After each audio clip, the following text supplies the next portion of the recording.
Turn your wounds into wisdom. You will be wounded many times in your life. You'll make mistakes. Some people will call them failures. But I have learned that failure is really God's way of saying, excuse me, you're moving in the wrong direction. It's just an experience. Just an experience. I remember being taken off the air in Baltimore, being told that I was no longer being fit for television and that I could not anchor the news because I used to go out on the stories. And my own truth was, even though I'm not a weeper, I would cry for the people in the stories, and which really wasn't very effective as a news reporter, to be covered a fire and crying because the people lost their house. And it wasn't until I was demoted as a on-air anchorwoman and thrown into the talk show arena to get rid of me that I allowed my own truth to come through. And the first day I was on the air doing my first talk show back in 1978, it felt like breathing, which is what your true passion should feel like. It should be so natural to you. And so I took what had been a mistake, what had been perceived as a failure with my career as an anchorwoman in the news business, and turned it into a talk show career that's done okay for me. First started as a broadcaster. I was 19, very insecure, thrown into television, pretending to be Barbara Walters, looking nothing like her, and still going to college. So I do all my classes in the morning from 8 to 1, and in the afternoon I work from 2 to 10. And did the 6 o'clock news, and would stay up and study and all that stuff, until 1, 2, or 3 o'clock in the morning, and then just start the routine all over again.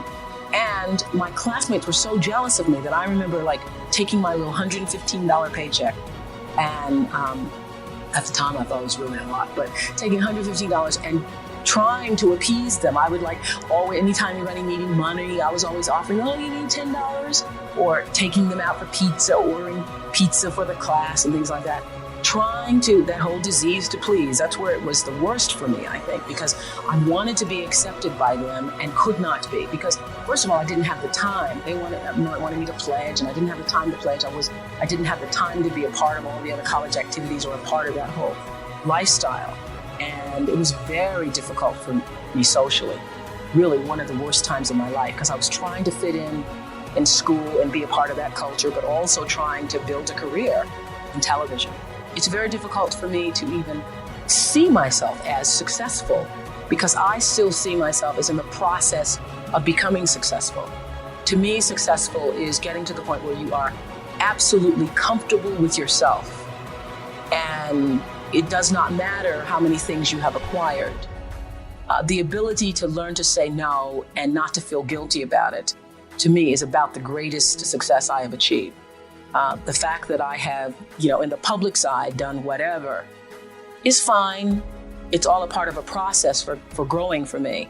But to me, to have the kind of internal strength and internal courage it takes to say, no, I will not let you treat me this way, is what success is all about. It's the same thing that prevents you from being abused as a child, that prevents you from being abused as an adult, that allows you to build success for yourself. I will not be treated this way. I demand only the best for myself. You are worthy to say no. That it's okay if you say no. It's okay if you say no and then people don't like you. That's really okay. The important thing is how you feel about what you're doing, how you feel about yourself. It's a long struggle, though. It's a long struggle. And I'm just hoping that, in the work that I do on the show and the speaking that I do around the country, and that young people who are watching this can get the lesson sooner than I did. Because it's painful, because you keep repeating it over and over and over until you get it right. And what I found is that every time you have to repeat the lesson, it gets worse. Because I call it God trying to get your attention, the universe trying to get your attention. So we didn't get your attention the first time, so we're gonna have to hit you a little harder this time. So I'm still doing it, I'm still learning. Think of all the times you let a man treat you badly, or someone, your friends, walk all over you. How many times have you let hurtful words or criticism crush you?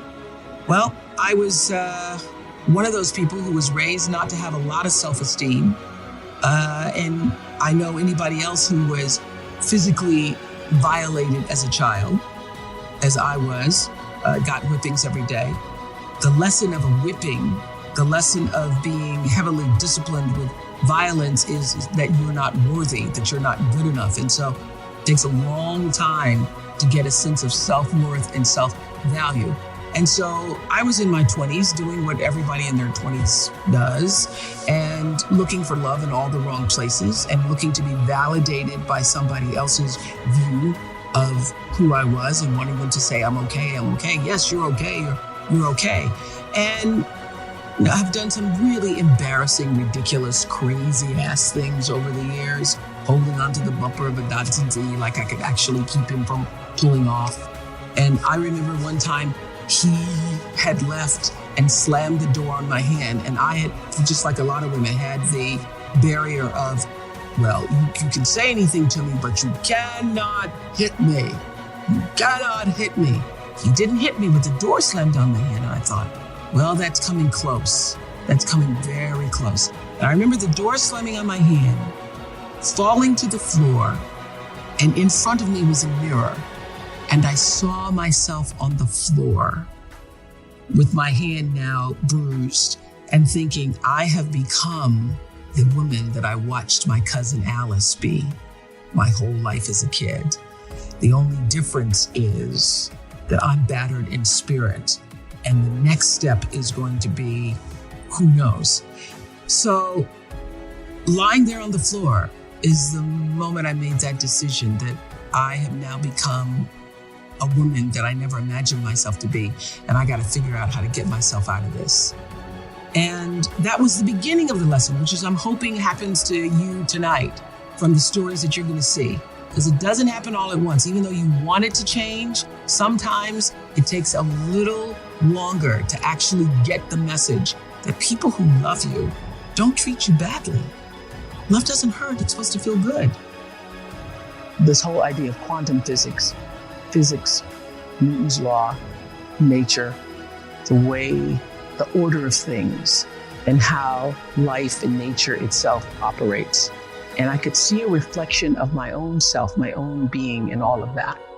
And reading Newton's law, third law of motion, which says for every action, there's an equal and opposite reaction, was like a religious experience for me.